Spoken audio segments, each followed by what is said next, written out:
it looks like we are live. Hi, Patrick. Hey, how's it going? It is going well. Let's introduce ourselves. My name is Mark Leon Goldberg. I am the host and editor of Global Dispatches, which, believe it or not, is the longest running independent international affairs podcast. Patrick, I've been doing this show twice a week, every week for the last 13 years.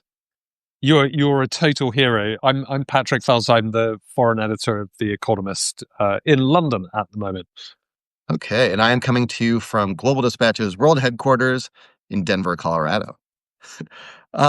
So, Patrick, The Economist recently published just this really tremendous piece of reporting identifying that North Korea, already an incredibly repressive place, is becoming even more repressive. I want to spend our time today discussing with you, why that is. But first, I am interested in learning um, what evidence was presented in this article to suggest that indeed North Korea is becoming more repressive. And let's start with a crackdown on South Korean culture. What does that look like in North Korea today? Yeah, well, I should start by saying some of the techniques we used in this project we've actually used on Russia, and the author of the leader of the project, Honora Schneider, has also looked inside Russia, and the exercise here is in part these very, very closed regimes where the kind of classic Western media struggles to get an insight. And North Korea is obviously, of all of those, by far and away the most extreme. And we looked at several dimensions, and you mentioned the kind of cultural thing. Well, we'll all be aware of South Korean culture, K-pop, etc., conquering the world. And one of the underappreciated things is it kind of conquered North Korea as well after the 2010s, as the information space opened up a bit and the economy had more private sector actors in it. So we know from talking to defectors and also other bits of evidence that it became far more normal for people to be aware of South Korean music and also kind of TV and internet culture.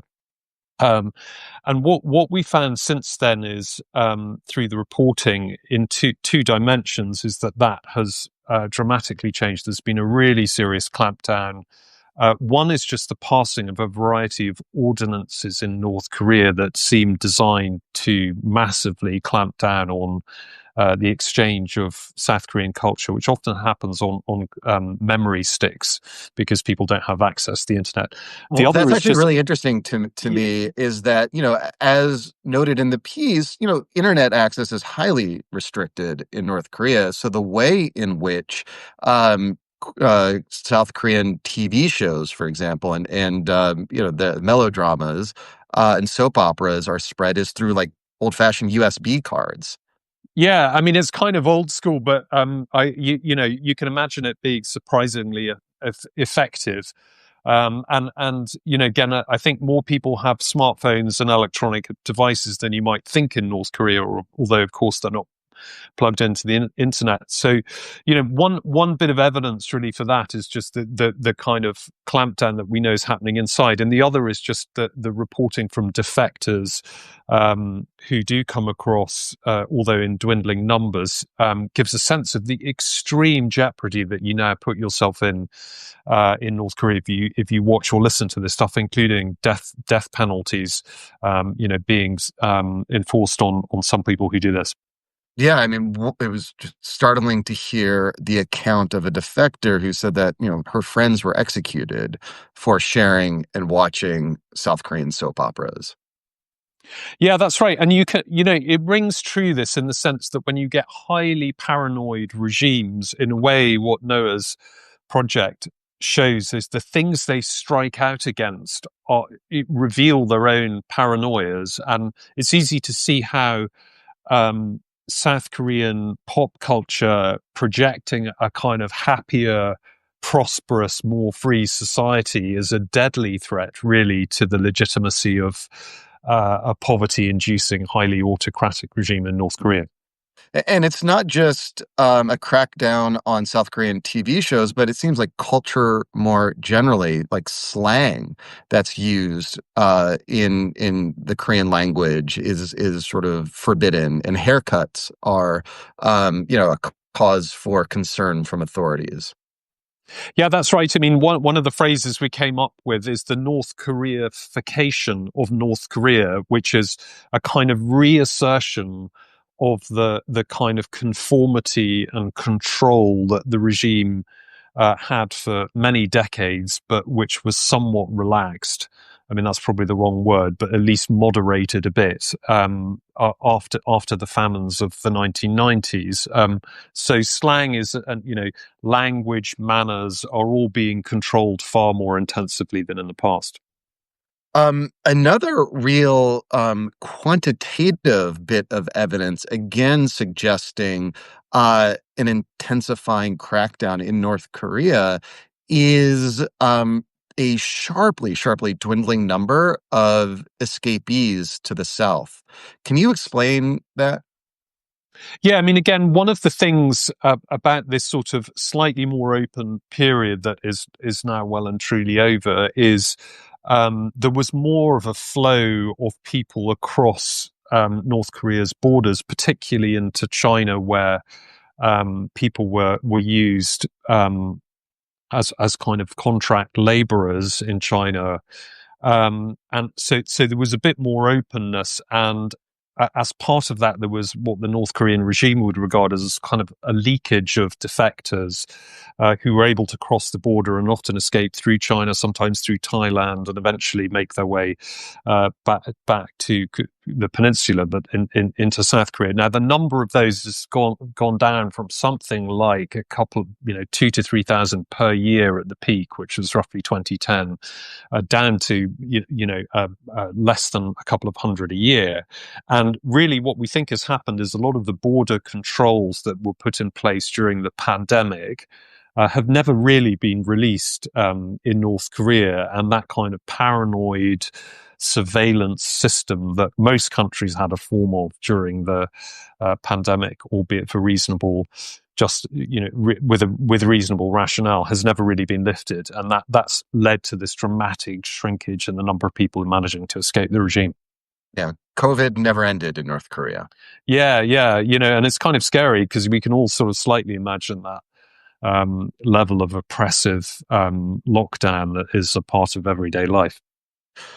So, in addition to this, crackdown on South Korean culture, the dwindling number of escapees, you've also identified in this piece a crackdown on markets that were allowed not exactly to flourish, but at least to exist in some semblance of a free market way. Can you explain what's going on there?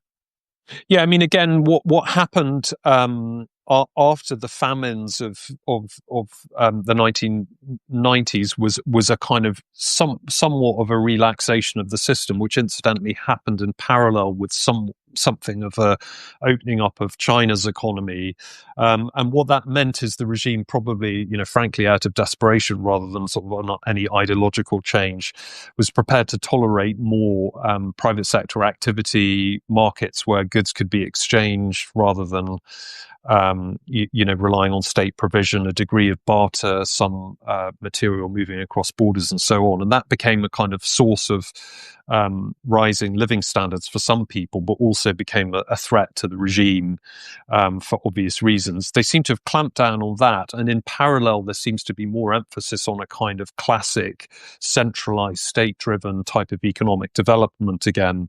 And one of the things we did is monitor the abundant volumes of kind of highly technical propaganda that the regime spouts out through the state media. And among other things, that exercise, which we did a kind of deep dive into the language being used, reveals more emphasis on this kind of more hierarchical, centralized kind of development. And there's a variety of other evidence for that, including satellite imagery. All of it, again, points to the regime reasserting control over the economy, over people's minds, over their private lives in a way that is pretty sinister.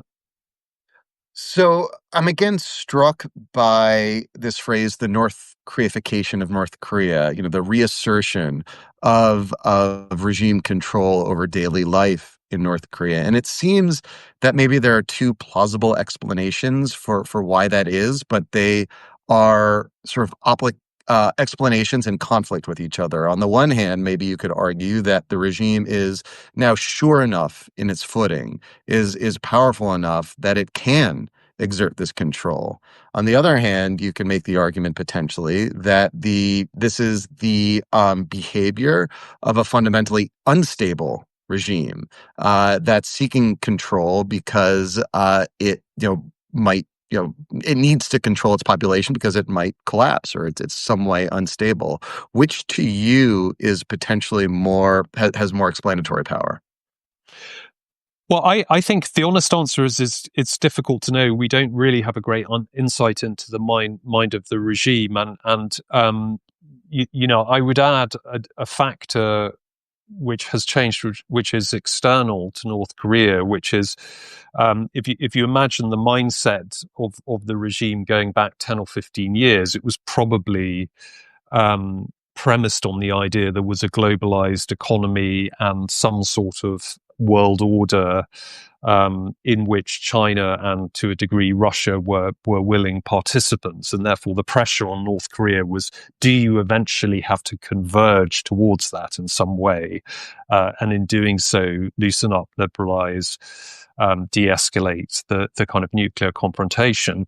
I think probably what's happened, to my mind, is it's just a more permissive environment for the regime now than it used to be, in the sense that you have Russia now, which has historically been somewhat ambivalent about supporting the regime, now emphatically supporting it, and China even feeling obliged to support it more. So while I can't answer the first part of your question, which is really what is inside the mind of the people running North Korea, I think we can say pretty categorically that the external environment has become more permissive, and it's become much more plausible to believe that you can run a highly autocratic, centralized state for the foreseeable future with support from outside powers.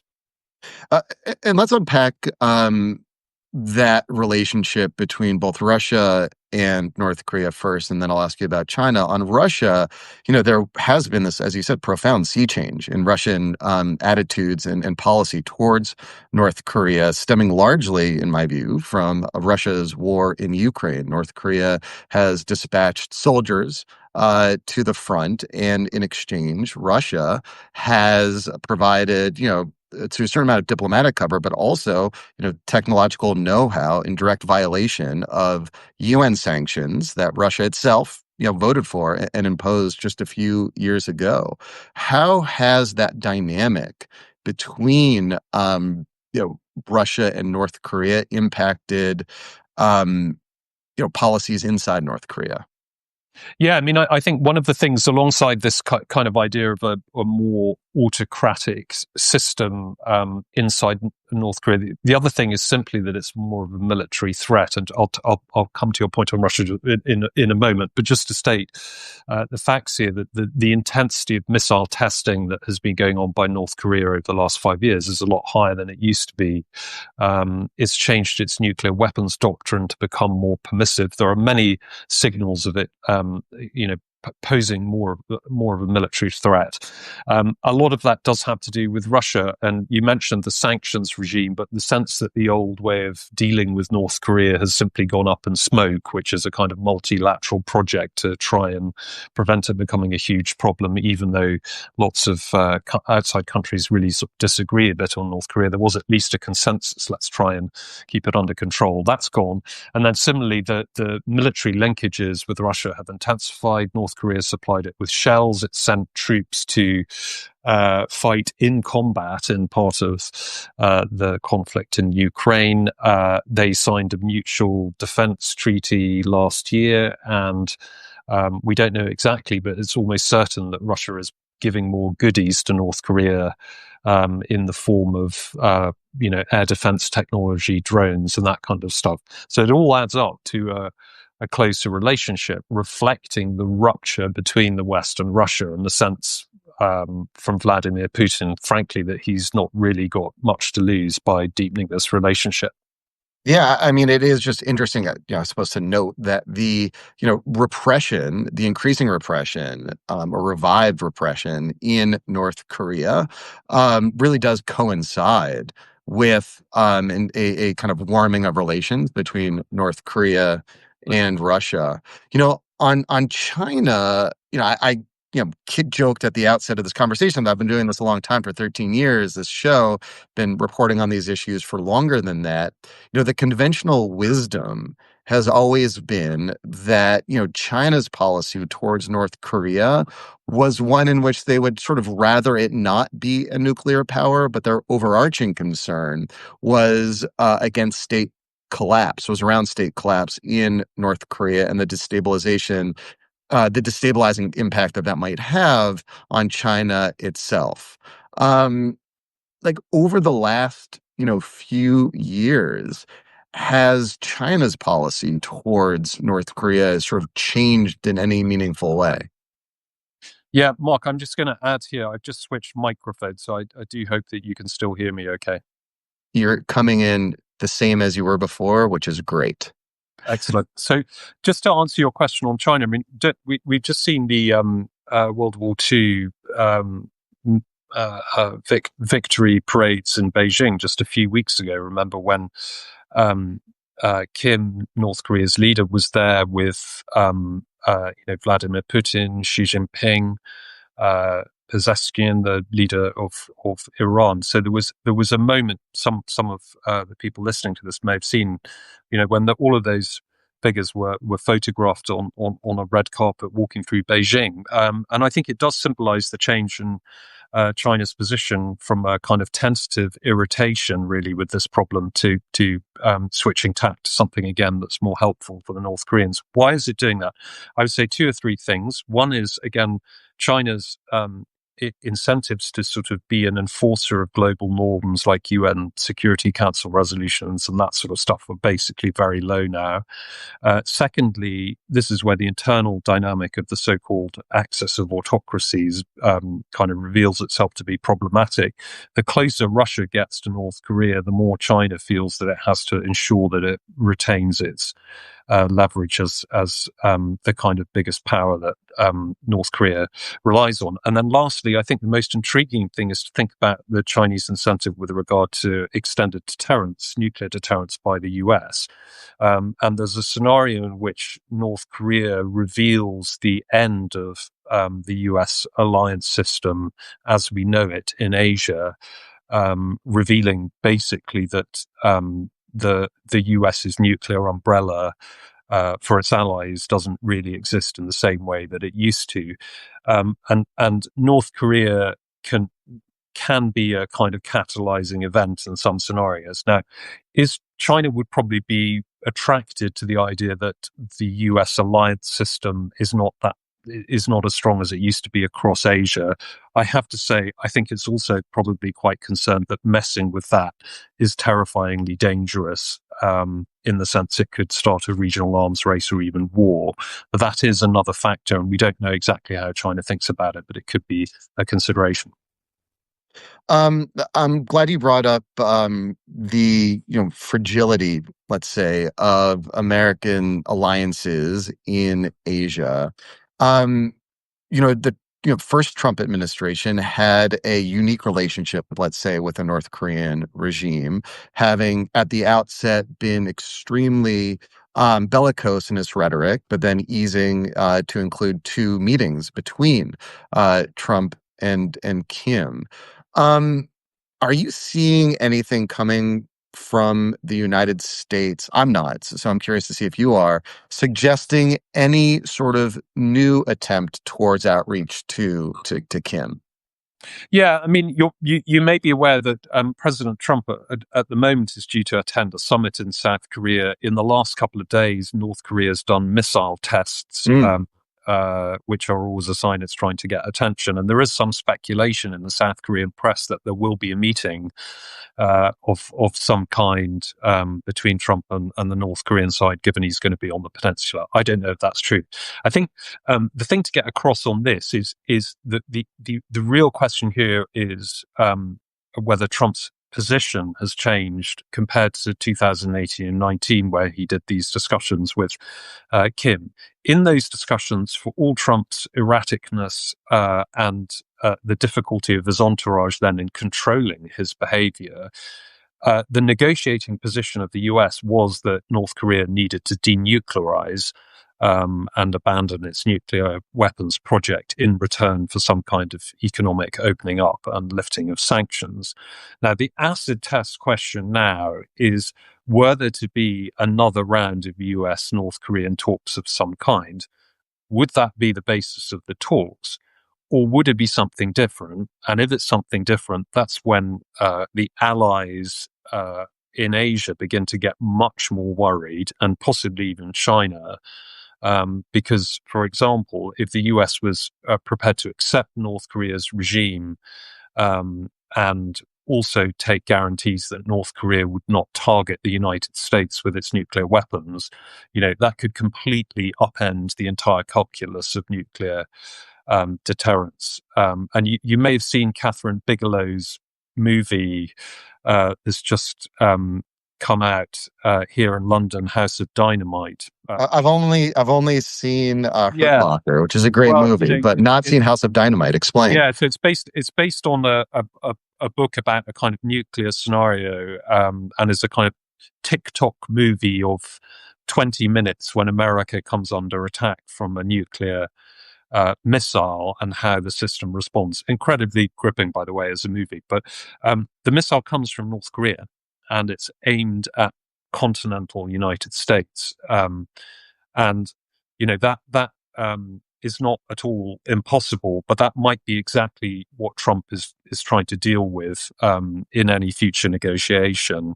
A guarantee that North Korea wouldn't target or would abandon the missile systems that can hit the US in return for the US basically saying we no longer protect our allies in Asia. Yeah, the implication, of course, is that North Korea might dismantle or have some guarantees against targeting the United States, but it would still maintain its posture against, say, South Korea. If a deal like that indeed comes to fruition, how would that change, like the geopolitics and the politics of deterrence in the region? Do you think? Yeah, I mean, I think it's important if you're not if sitting in the US just to realize how absolutely momentous these quite technical and even semantic changes are. And I should add, even in Europe right now, there's an incredibly live debate about are we really now defended by American nuclear weapons or not? Would they come to our aid? And if that happened in with regard to North Korea in the way you describe, the obvious sensation for South Korea and even Japan is that you are open to nuclear blackmail from the North Koreans, a kind of quasi-rogue regime with deeply worrying doctrines and frankly unstable kind of leadership. The obvious thing for them to do, apart from panic like hell, is acquire their own nuclear weapons. And behind the scenes, there is an ongoing debate in both South Korea and, to a lesser but important degree, Japan, about should they acquire nuclear weapons if Donald Trump qualifies America's nuclear commitment to those two countries. Just to add, that scenario is really scary because if you have multiple countries with nuclear weapons and China is building up its own arsenal and so on, you can easily see a quite unstable and frankly unsettling nuclear arms race. I'm not saying that's likely, but that in the scenario you just described is a clear potential consequence. Um, so I suppose in the coming days, one of the key inflection points you'll be watching is what actually comes from this meeting in South Korea. Are there other outcomes you think, not as dire as the one we just described, that you think is potentially plausible from this South Korea meeting and visit by Trump? Yeah, I mean, I think probably there are two different outcomes. I mean, one is just that the summitry happens, and he's in South Korea. I believe he's visiting Japan before he goes. I mean, I would expect the pattern that you see in Europe, where there are from the president and the White House kind of conflicting or contradictory and inconsistent statements about whether or not it's committed to its allies, committed to American troops, and so on, happen. And, that's the benign scenario where it's sort of unclear and worrying for America's allies, but at the end of the day is not super clear cut. Um, the more concerning scenario, I think, probably would be that either he agrees to meet um, with the North Korean leadership, or even, I don't think it's very likely, but just to say there is some kind of contact. And there will immediately be, I think, more than ever, concern that huge concessions will be given to the North Koreans in a way that damages the interests of allies. So I suppose we should give some credit to the president here that no one, and you've been looking at this, Mark, for a long time, right? No one has come up with a good answer to the North Korean problem for decades, not American administrations, not the Chinese. And it is also, I should add, just about possible that the president achieves some kind of positive breakthrough. But unfortunately, this scenario is so combustible and high stakes that it's natural to be quite nervous.